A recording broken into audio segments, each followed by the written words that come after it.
tipo de lesiones, ya sea en consulta externa, en área de urgencias, en medio privado o público, este tipo de lesiones, pacientes que llegan con presiones de ciertas zonas, con ese tipo de lesiones que no le dan la importancia, no le dan la relevancia que conlleva, lesiones más avanzadas,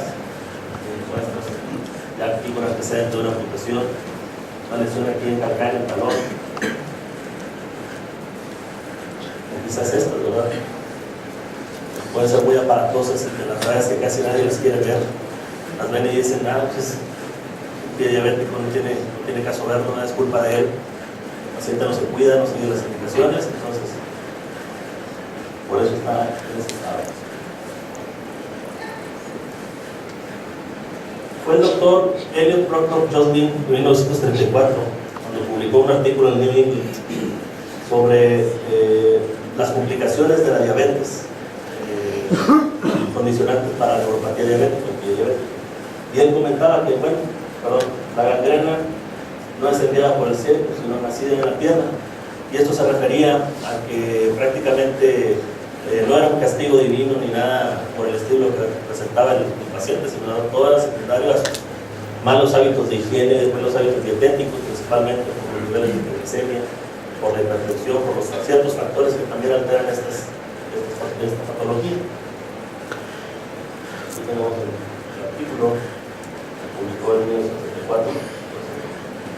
Bueno, hablando de la fisiopatología, entendemos que el pie diabético existen tres factores o tres causantes que pudieran ocasionar este tipo de alteración, y una es por la neuropatía, la isquemia y la infección, que son los tres componentes principales que conllevan a vamos a revisar cada uno de ellos.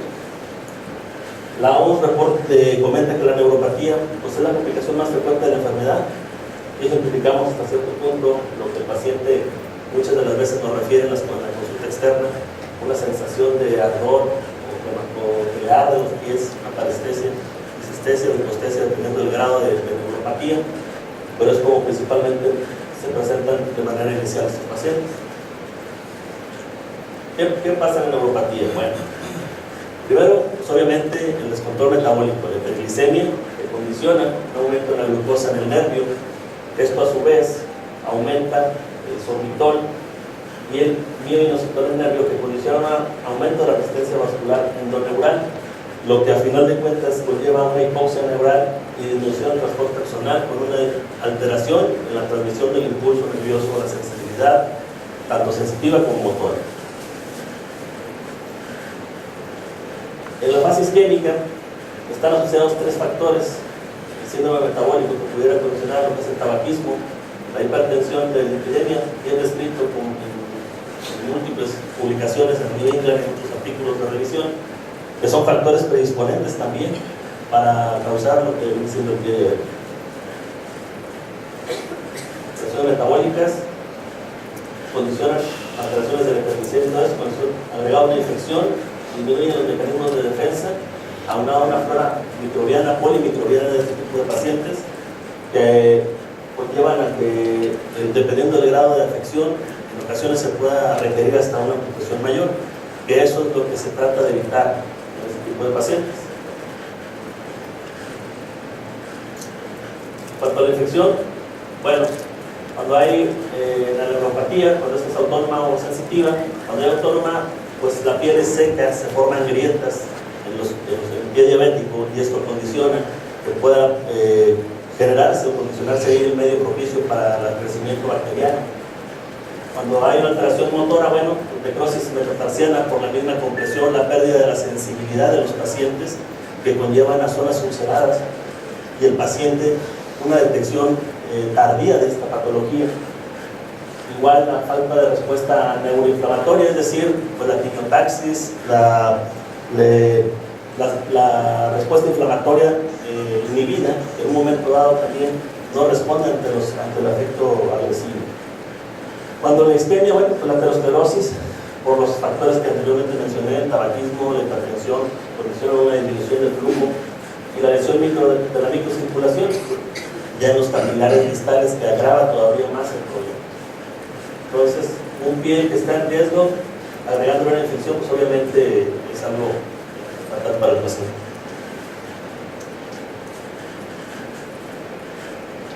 Tiene que existir, parte de esto, factores predisponentes, factores agravantes, que actúan sobre un pie normal, llevándolo a un pie de riesgo, condicionando una abuso de la lesión, y que esto puede ser lesión crítica, que pudiéramos determinar un pronóstico para esa extremidad. Si pudiéramos rescatar, pues tendríamos que hacer una amputación mayor, dependiendo del grado de paciente. Como mencioné, la neuropatía puede ser sensitiva, motora o autonómica. Siempre va a haber una deformidad, una sobrecarga por la alteración en la marcha, por aumento de la presión plantar, y esto pone el pie en riesgo. La microartropatía, la macropatía, reducción del flujo, isquemia, igual bien que se condiciona alteraciones en cuanto a la circulación, que disminuye el flujo y obviamente todo lo que ya mencioné. Las úlceras más frecuentes pues, son las neuropáticas, el 45 al 60% de estas. Las neuroisquémicas componen un 25-45% y las úlceras isquémicas un 10 a 15%. Entonces volvemos a presentarles, bueno, la diabetes, una diabetes de larga evolución mal controlada, condicionante una neuropatía, pérdida de la sensibilidad, pues lleva una ambulación sobre una articulación insensible, condiciona una inestabilidad articular, siempre precedido de un traumatismo directo, intrínseco o extrínseco, que genera una degeneración y sustitución articular.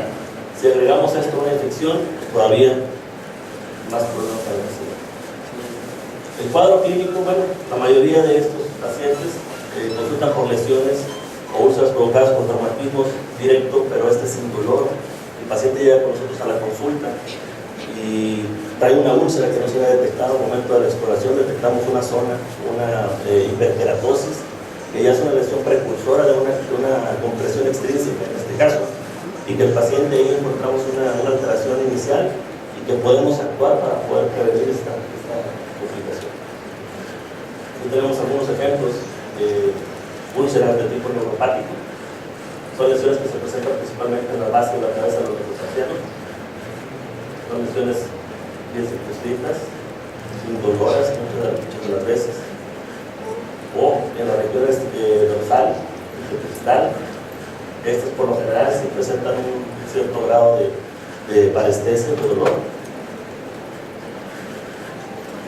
En cuanto a las manifestaciones, cuando hay manifestación clínica de la isquemia, pues esto es totalmente diferente. El paciente, pues obviamente, sí refiere a un grado de claudicación intermitente, y este principalmente se refleja en lo que viene siendo los músculos gemelos, en la pantorrilla. Clínicamente puede presentar un pie frío, puede haber dolor en reposo, o este dolor en reposo mejora con el declive. Existe un retraso del retorno venoso, hay palidez con elevación del pie, con la falta de riego distal, eritema con el declive, y principalmente también es atrofia de la piel y manera. Se ve en la piel acartonada, se ve una dermatosclerosis de los pacientes. En algunos de los casos existe una isquemia crítica, y esto es cuando se vuelve una urgencia, por así decirlo, quirúrgica, ya sea para una revascularización de ese paciente o pensando en una amputación si no hay grado de infección. Y esto se refleja cuando se menciona pues, un dolor en reposo, el cual tiene que ser persistente y recurrente por más de 2 semanas usando o requiriendo analgesia. O cuando realmente hay una úlcera gangrena en el pie o los dedos que no puede ser manejada por datos de osteomielitis o complicaciones en esto. Tenemos algunos ejemplos de úlceras de tipo isquémico, lesiones que son delimitadas, que son zonas con una escara brusca.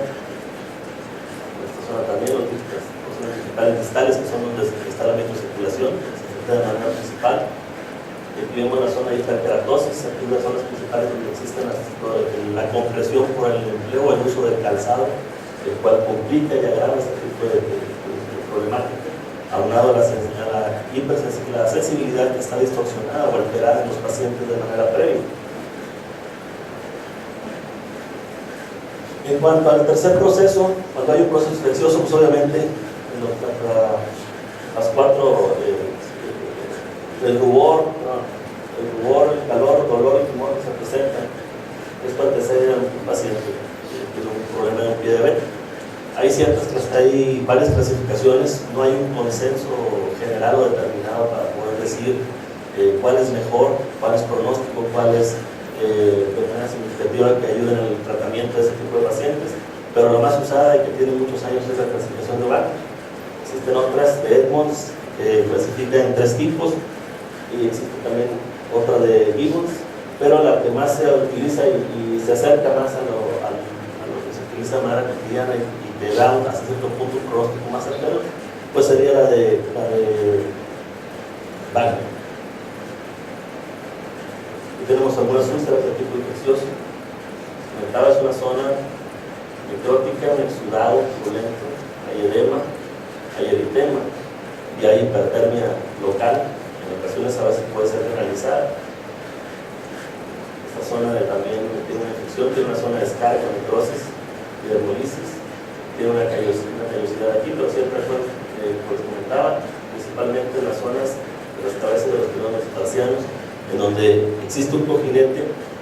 Conforme va pasando la neuropatía, el cojinete de grasa va movilizándose y va ocasionando un pie en garra, que eso condiciona que se exponga a las cabezas de los metatarsianos y a la compresión de la deambulación, aunado con un calzado inadecuado, que genera condiciones de tipo de evolución. ¿Cuáles son los procedimientos diagnósticos? Bueno, pues no se va a minimizar para nada lo que es la exploración física. Es importante ver y valorar todos los pacientes en el aspecto de la piel, el edema, si hay presencia o no de neuropatías o corticosis, onicomicosis, trastornos de la alineación, alus valgus, trastornos estructurales o aumento de la temperatura, que pudiera condicionar también, o que estuviera presente también cosas infecciosas que no lo pudiéramos detectar aquí. Dentro de las valoraciones o exploraciones clínicas de este tipo de pacientes, pues está lo que es el interrogatorio, y obviamente pues, hacemos un recuento de todas las patologías que pudieran estar asociadas. Si el paciente fuma o no, pues va generando cierto grado de complicación. Pero hay dentro de estas algunas exploraciones clínicas especiales, que son el test de sensibilidad vibratoria, que se utiliza el diapasón, como se menciona aquí, y este se revisa de manera principal en la cabeza de la base del pilón metatarsiano. Puede ser el primero, el segundo o el quinto metatarsiano de manera principal, por la región del calcáneo, es donde se utiliza esto. La sensibilidad y especificidad pronóstica para detectar o determinar si es un paciente que pudiera condicionar alguna úlcera con el paso del tiempo no es muy sensible, es una sensibilidad de 60% y una especificidad de 70 al 80%. En cuanto al test de presión fina cutánea, es más sensible y más específico, y este se realiza con un monofilamento. Se pone al paciente en decúbito supino con un monofilamento 7 ceros. Se hace una compresión sobre la región igual donde está la base de los pisos metatarsianos, el primero, el segundo piso metatarsiano o en la planta del pie, y se hace una compresión directa. Y esta tiene un mayor grado de especificidad o sensibilidad para determinar si el paciente va a ser propenso o no a una úlcera por presión o una úlcera de pie diabético.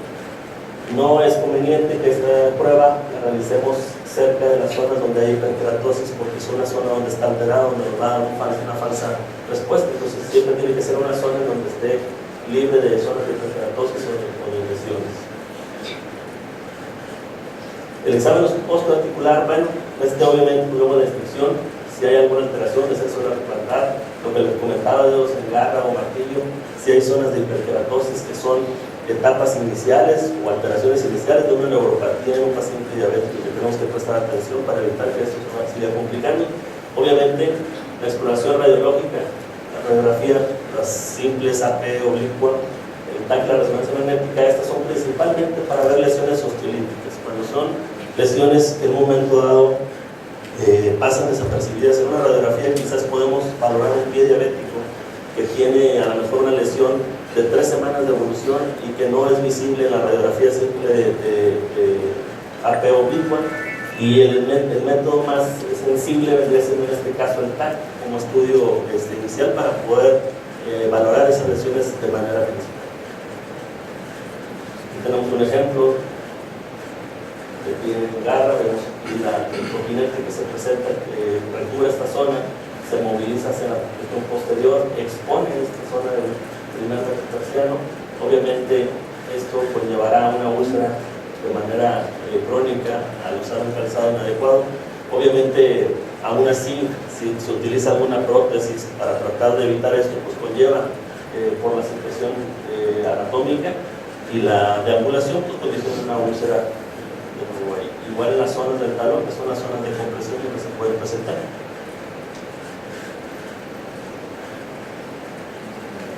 Bueno, aquí tenemos un ejemplo, es una úlcera. Quizás a lo mejor ustedes, al paciente lo pueden ver con esta lesión, una lesión muy pequeña, una lesión que no es insignificante, probablemente va a cicatrizar, pudieran decir algunos por el paso del tiempo, ¿sí? Pero el problema es que tiene una lesión ósea, esta parte de aquí, si ustedes alcanzan a pasar, no se ve muy bien, pero bueno, hay pérdida de la cortical, aquí de la estructura ósea, una muesca aquí, que habla de datos de osteomielitis. Si ustedes alcanzan a apreciar, no se ve aparentemente una zona hiperémica, no se ve comprometida la circulación todavía del dedo, pero ya esta zona que obviamente es la puerta de entrada para un proceso infeccioso que pone en riesgo este pie para una amputación, ya sea a este nivel o que pudiera progresar si el paciente lo deja más tiempo evolucionar a una amputación mayor. Y si agregamos que tiene las comorbilidades que hemos estado comentando, autismo, problema de la circulación, problema de aterosclerosis, pues obviamente esto se va complicando cada vez más. En cuanto a la exploración vascular, pues obviamente estas las realizamos para determinar en un momento dado cuando un paciente puede ser candidato para una revascularización. No es tanto de tipo diagnóstico, sino una revascularización en un pie crítico, el Doppler arterial, para ver, revisando desde las ilíacas femorales, popliteas, tibiales. El mejor estudio, el gold estándar, pues sigue siendo la ecografía. Obviamente, pues el estudio tiene sus riesgos, sus complicaciones, pero se ha visto que la tomografía y la ecoresonancia pues tienen muy buena sensibilidad y especificidad para determinar el momento dado para la revascularización de un paciente determinado. Ahora, ¿es el visto y la única opción de tratamiento para el paciente con el pie diabético? Pues no, de manera principal el paciente tiene que tener un buen control glucémico, es lo principal. Obviamente evitar, controlar la diabetes, controlar la hipertensión, evitar el tabaquismo, retirar esas medidas de todas esas alteraciones en los pacientes y de manera posterior existen algunos tratamientos médicos. Primero se tiene que hacer la medicina preventiva y de manera posterior el último recurso vendría siendo en este caso la cirugía, y siempre se trata de evitar en un momento dado las amputaciones en los pacientes. Muchas de las veces me ha tocado ver que al paciente diabético con este tipo de patologías pues se le estigmatiza y no se le quiere ver, no se le quiere valorar, o si llega ya a un estado de complicación no se le da la oportunidad de tratar de rescatar la extremidad, y esto pues la verdad es triste que se presente. Entonces obviamente pues no es un tratamiento, tratamientos médicos, hay muchas terapias, ya nuevas terapias que existen de debilidación autolítica, mecánica, o que inclusive a veces hasta las larvas se han usado para algunos ciertos tipos de casos para debilidación. Hay múltiples tratamientos en el mercado, apósitos que han funcionado, geles y coloides que ayudan a debilitar, ya sea de manera autolítica o de manera química, pero es en cierto tipo de lesiones que pudieran en un momento manejarse. Aquellas lesiones en las cuales la lesión no está llena de que tiene un componente de recuperación, que tenga una buena circulación, que no haya una zona de isquemia para que condicione o propicie una granulación del tejido. El tratamiento pues, evidentemente debe ser orientado de manera integral y multidisciplinaria. Obviamente conlleva el que estén médicos internistas, endocrinólogo, obviamente trabajadora social, enfermera, cirujano en este caso, para darle la mejor atención a este tipo de pacientes. Obviamente la educación del paciente es primordial y tiene que tener una atención a este tipo de todo este tipo de disciplinario. Entonces hay que hacer una evaluación inicial, determinar si hay infección o no y la severidad de esta para poder atender.